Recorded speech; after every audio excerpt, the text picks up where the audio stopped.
Welcome in. It's another 2's review here at SDH, getting you up to date on Atlanta United 2 after their 2-0 loss north of the border against the Ottawa Fury last weekend.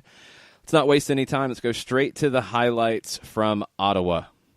A handful of opportunities that gave them a chance to get a point in that game. They did end up falling 1-0. We'll see how they respond here this afternoon as we're underway. Charlie Ward. Gagnon Lapare. Ward. Now to Barnathan. Gives an effort from distance, and it doesn't trouble the keeper, but why not? But it's one back. Oh, Howarth able to win possession here into Francois with a shot. Cristiano Francois has been the star of this first half, and he's finally rewarded in the 40th minute. Terrific finish off the great feed from Howarth, and Francois makes it 1-0 Fury. On Atlanta this afternoon, great interception by the captain, even better feed to Francois, and a perfect finish at the back post to give Ottawa the 1-0 lead.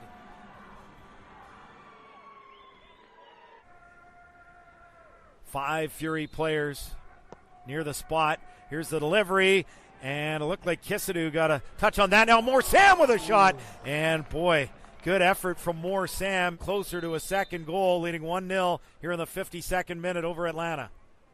Well, it looked as though there was a bit of miscommunication with Castanera, and I didn't get a number on the Atlanta defender there. Cristiano Francois draws the free kick, and it's taken quickly by Howarth. Now to Moore Sam to the byline, looks to get it across. Here's a drive, and it is Yes! Thomas Meyer-Jaguar with the striker's finish as he buries it, and Fury lead it 2-0 in the 67th minute. Free kick into Moore Sam, plays it to the top of the box to the waiting Thomas Meyer-Jaguar, chests it down, and the left-footed volley beats Castanera, and it's 2-0 Ottawa through 68 minutes, and that was the second goal they needed and the second goal they deserved.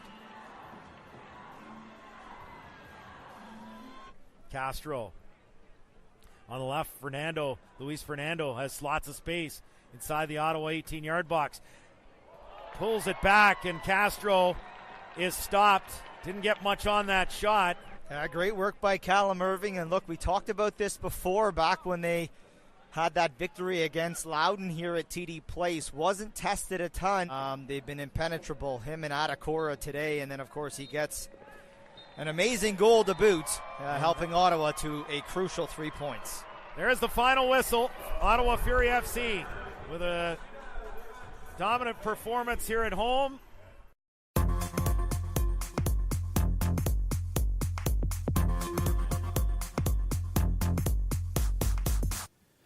Welcome back. 2-0 loss for Atlanta United 2 on the road. It was an awkward match because there were moments, especially early, where Atlanta United 2, I thought, looked good, and they were very even with Ottawa in the early going, and then the first goal came after a bad giveaway in your own half. Will Vent trying to switch the point of attack from right to left and build out of the back, and just a pass you just can't make. And Ottawa punished them for it, and it felt like they never really recovered until you saw the substitutes in the second half. Let's hear from Stephen Glass. We don't have audio, but we have his quotes from the match and his general thoughts. Coach Glass said, "We didn't do enough to win the game, especially in the first half. The challenge for the group was to overcome the travel and the quick turnaround with the midweek game. That's a challenge that we don't come up against too often. It's a little bit of a mental and a physical challenge. I think you could see physically we were up for it because of what happened late in the game, so it is probably something that was a mental thing. Our players need to be focused and be able to start a game and not allow travel to affect them." Yeah, I thought it was about midway through the first half where they looked just a little sluggish of thought. Not so much physically, but decisions weren't made quick enough, John. Yeah, and let's go back to the pass that Will Vent made, and it was into the middle of the pitch. Carl Howarth was there, picked it off, created a very short field and an opportunity by the end for Cristiano Francois to score. And it seemed like that it took a while for the engine to turn over and for the car to start. And you saw that in the first half. And I think that once again, part of the learning experience, and going back to the Stephen Glass quote that you read, is that you're going to have days like this. You're going to have weeks where you're going to have more than one match, and you're going to have to hop on a plane. You're going to have to go through an airport. You're going to have to stand in line for customs. You're going to be knocked out of your routine. And it's just another something that the younger players are going to have to learn. I mean, when you look at the 18, you have Dylan Castanera, you have Benitez, you have Wesley Dacus, you have Lawrence Weick, you've got Will Vint, you've got Jackson Conway, who's a part of it, Kisiadu, you have Sayadu, who was in the 18, George Campbell was in the 18, Alessandro Castro, Chris Goslin made the 18, didn't make an appearance, but there are a lot of young guys there. And it's just another one of those learning experiences that you sit there and you file away and figure out, okay, all right, I did this, and this. How can I improve upon what happened with what happened off the pitch, which led to being sluggish on the pitch in Ottawa for the first little bit, and then you're behind Ottawa in the 40th and having to go uphill from there. 5 of your 14 players who saw the field are in their first professional season, or they're not professionals yet in the case of Will Vint. These types of trips, this type of challenge, it is something to go out on the road and be sharp from the get-go. I thought they just really struggled to find that sharpness as the night went on. 1 shot on goal for the day, and that was in the second half. 5 shots in the first half, 5 shots in the second. They didn't give up a ton to Ottawa. 5 shots in the first half, 7 in the second, 5 on target for the day for the Fury. Atlanta had the possession advantage at 54%. First half was very even. Second half, Atlanta had it at 58% as they were trying to find something in the game. And both goals for Ottawa were kind of broken plays. It's a turnover by Vint in the first half. It's a quick free kick that Atlanta just isn't sharp enough to defend in the second half in the 67th minute. I do agree with Coach Glass that the substitutes had an impact, and he mentioned that specifically. He said the substitutes certainly gave some life to the team, which was great. Tyler Ruthven, great for him to come back and get his time on the field as well. We're working him back into the group, and he performed really well, which was good, so that was a positive in the first place. A center back change doesn't breathe life into the group, but Anderson, Alessandro, and Josef came on and certainly gave more energy and more impetus to the group. They had determination to get forward and be dangerous. I was really pleased with their performance. I thought Castro really stood out here for me in bringing something a little different and that determination to get forward. I think you saw that out of Alessandro Castro. You saw it, I think, with Anderson Asayadu when he first came in, and it didn't last long enough for him, in my opinion. I wanted to see more. Castro, I thought, was very, very good. I thought Josef Samuel looked as good as we've seen him in 2019. We haven't seen a ton of him this year, but he looked good as well. You're going to start to generate this competition now for playing time, and that's a good thing. Your first-team guys are going to get time. Andrew Carleton had the start. You needed to see more. You didn't see enough. Castro came in and did more. And that's a good thing. It's something that will raise Carleton's game. It's something that will continue to raise Castro's game. And these are the things you need here. We've talked about it with the first team. You need that competition for spots to keep everybody sharp. You need it here too, although the goals are a little different, and it is all about getting the first-team players ready to go. You need that competition to keep everybody sharp. And the substitutes coming in made a statement on Sunday. There was the one opportunity that sticks out in my head that involved both Castro and Samuel. And that was the shot on goal, yeah. Yeah, and that to me just stood out, that you get that instant recognition of, okay, let's turn things up a notch here.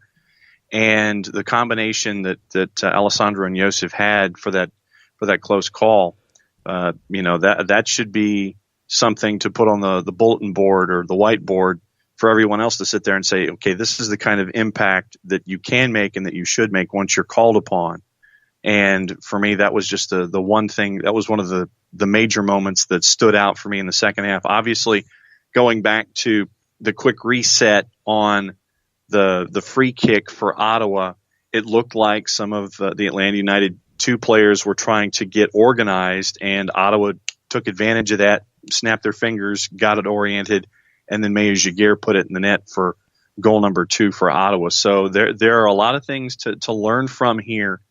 And, it's once again, we're going to be seeing those challenges of first team players who are going to need minutes and stay sharp. And then you're going to have the competitions like you allude to. At the same time, you're going to have guys who are either academy guys or young guys who are on USL deals who want to show what they're worth to Stephen Glass and to Frank DeBoer and everyone else. And so you're going to have these multiple competitions from first team down and academy and second team up. And I think that this is part of the dynamism that, for lack of a better word, that you and I get to see as we see Atlanta United too, is that we're seeing everyone's game develop one way or the other, whether it's first team down getting minutes with the 2's or academy and USL players trying to get their way up to play for the first team. Yeah, the response after the second goal was good. That was when Castro and Josef Samuel checked in for Laurent Kessiadou and Andrew Carlton, and there was a noticeable impact. The numbers that jumped out to me here from the stat line on the team side is Ottawa won 60% of the duels. That's a pretty big advantage and not typical. And out of Atlanta's 10 shots, only 3 were from inside the 18. 7 were from outside the 18. Settled for the long shots. You're not getting that penetration that you need to. Those are things that the team needs to work on. Let's look at the individuals who played here, and we'll kind of run through it quickly. Can't really put Castanera at fault for either of the goals. I think both are, there's really not much he can do there. Outside of that, you had one moment of miscommunication with him and Wesley Dacus on a corner that resulted in a shot that was wide.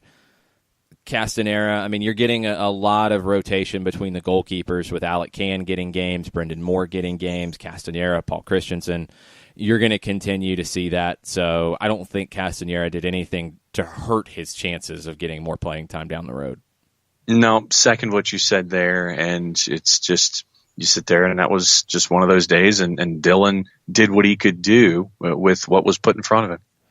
Back line, left to right, was Guillermo Benitez, Wesley Dacus, Tyler Ruthven, and Jack Metcalf. Benitez struggled at times in this one. He lost possession more than anyone on the Atlanta United team. Generally, that's okay because he's trying to make things happen going forward, but he has to have more of an impact there. Ruthven, first game in a while, he led the team in clearances with 5. Dacus led the team in possession gained. I thought it was another good performance for Wesley Dacus. And that's what makes this one a weird one, is that you lost 2-0.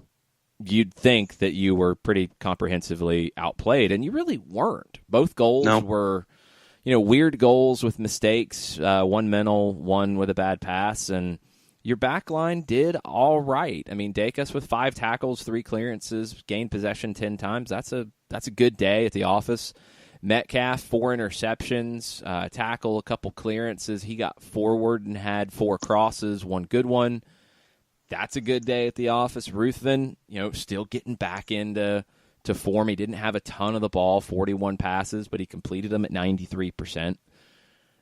Not really any major deficiencies defensively with the back 4. Benitez would have probably been the weakest link of the 4, and it wasn't like he was getting beaten consistently, even though Ottawa was fairly slanted towards attacking that side of the field. They didn't really create much from the run of play from that side. So even Benitez was okay here. The back line was okay. Yeah, and we're also seeing the continued evolution of Wesley Dacus. And for me, he's one of the guys, and I know that as we progress into the midfield, we'll sit there and talk about others. But for me, I like what I'm seeing from Dacus as there's a certain fearlessness about him. And that is one of the things that stands out to me regardless of where you put Dacus. And, we're seeing him in center places. Back and he's played left back. He's got two spots. Yeah. So I just think that seeing what we've seen out of him and just his continuing evolving game, it's been one of the pleasant things that we've been able to put on that list to this early part of the year as we hit the quarter pole. Yeah, Dacus is a player. I mean, Honduran U20, you knew he had a certain level of quality. He's been very good. Lawrence Wyke is a player that came out of Furman, not a ton of hype, and he was, in my opinion, man of the match for Atlanta United 2 again in this one. Playing as a number 6, and a true number 6. He sat deeper than Will Vent. Will Vent was able to push forward more in this one. Wyke led the team in tackles with 7. He gained possession 7 times. Passing was good from him. He led the team in passes in the opposing half, completed his passes overall at 79.4%. It's another good performance from Lawrence Wyke in a defensive midfield role, which we first saw him as a center back. Then we saw him on the right side. Now we're seeing him as a defensive midfielder. Wyke's versatility really works well with this group because you have to be pretty versatile. Ask Jack Metcalf. But his quality is also showing, and I think Wyke is a guy that is only helping himself with his performances. And 2 numbers for me to add to what we've talked about with Lawrence Wyke. Accuracy, passing in the opponent's half, he hit about 5 out of every 7. And then he was 8 for 12 on duels. And I thought that was big on a day where you struggled with your duels. That's big. And, when Will Vent is 5 for 15 and you have Lawrence Wyke go 8 for 12, I mean, that's just part of the yin and yang of the day. And to me, you look at those 2 guys and those 2 sets of numbers for it. Yeah, this was a big week for Will Vent. I thought the match on Wednesday against Tampa Bay, you're facing a very grown-up kind of team, and Will Vent is still a teenager. We do have to remember that. This time he travels to Canada, has to deal with another grown-up kind of team, and he made a teenager kind of play with the pass that led to the opening goal. He did bounce back. He did finish the game out. He did try to make things happen. That's a good sign. That bounce back is good. He's learning the value of where you can risk things and where you can't. And that is something that you really can't replicate in training.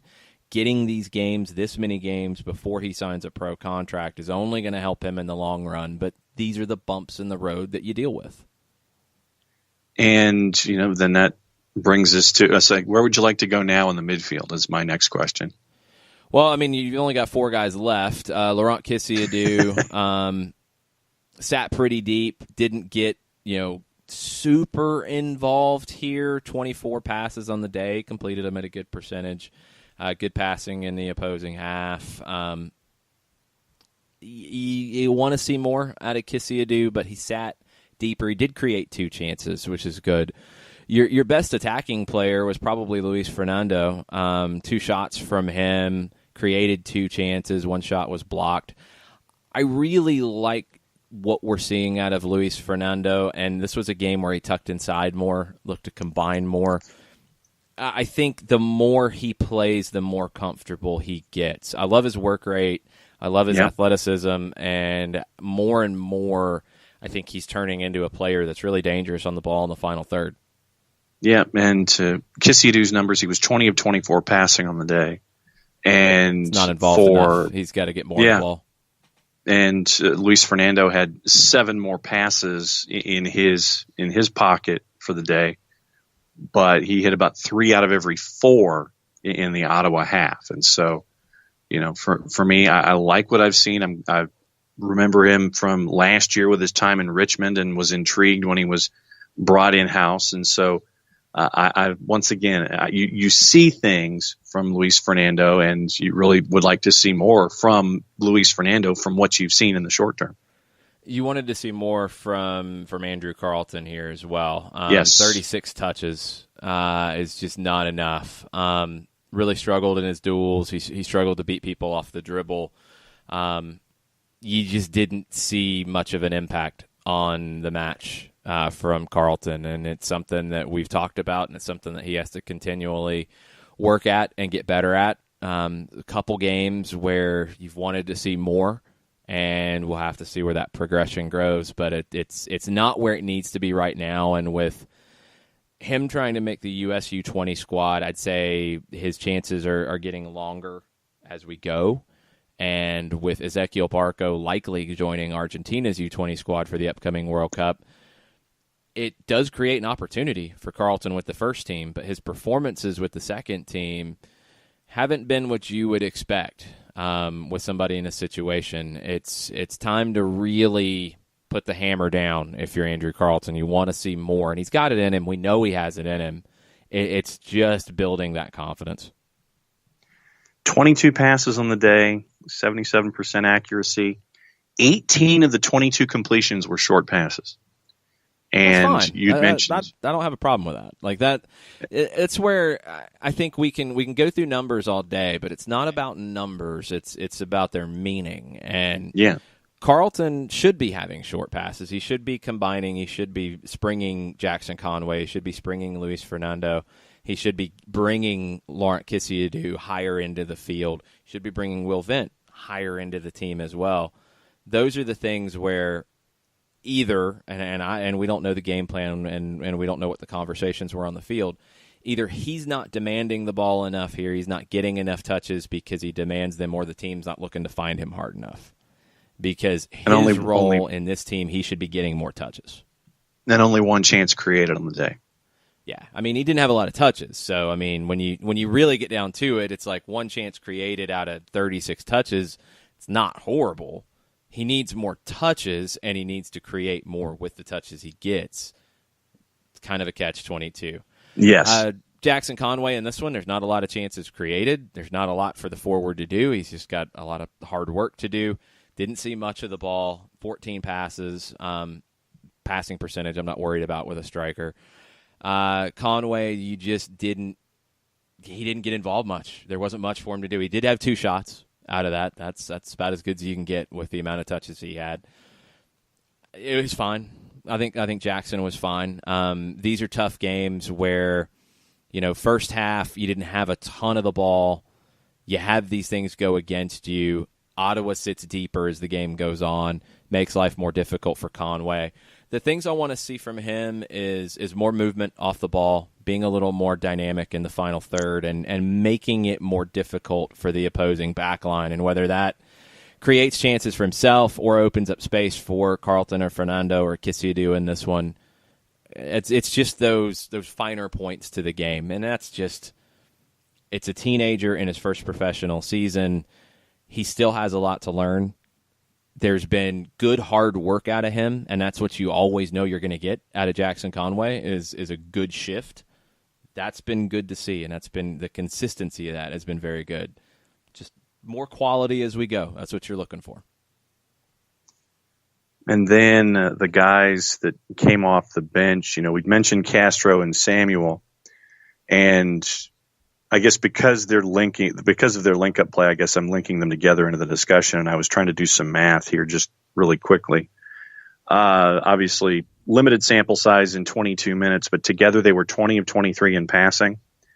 And also, when you're adding duels, they were, of course, here we go with math again. So they were 50% on their duels and 20 of 23 on their passes and pass completions. They brought a spark. And that was what you needed when you fell down 2-0. You didn't get a goal to show for it, but they brought a spark, and that's what you're asking Samuel and Castro to do in that moment. Kisiadou came in about 10 minutes before them.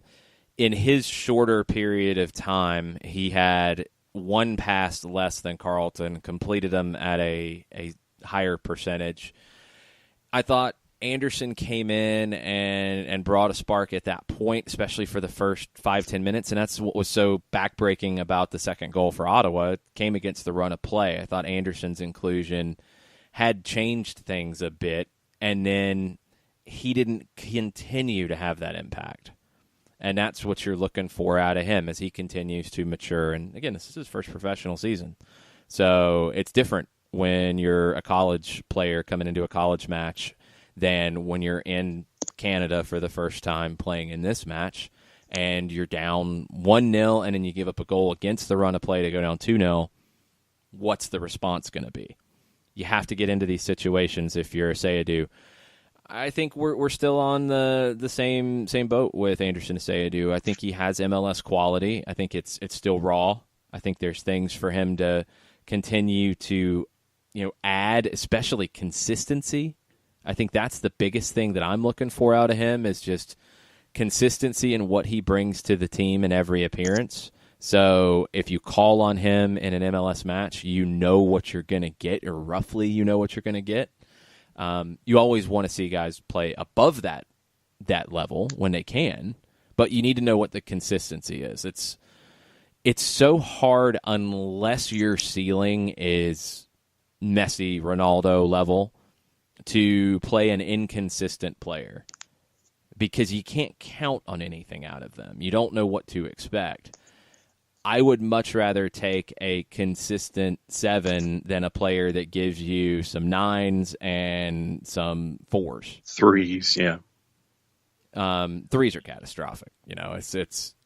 But when players are that wild, it's just I need to know I've got a guy who's going to give me a 6 to 7 every time. And Anderson, I think, is still finding that. And that's completely expected. Completely expected.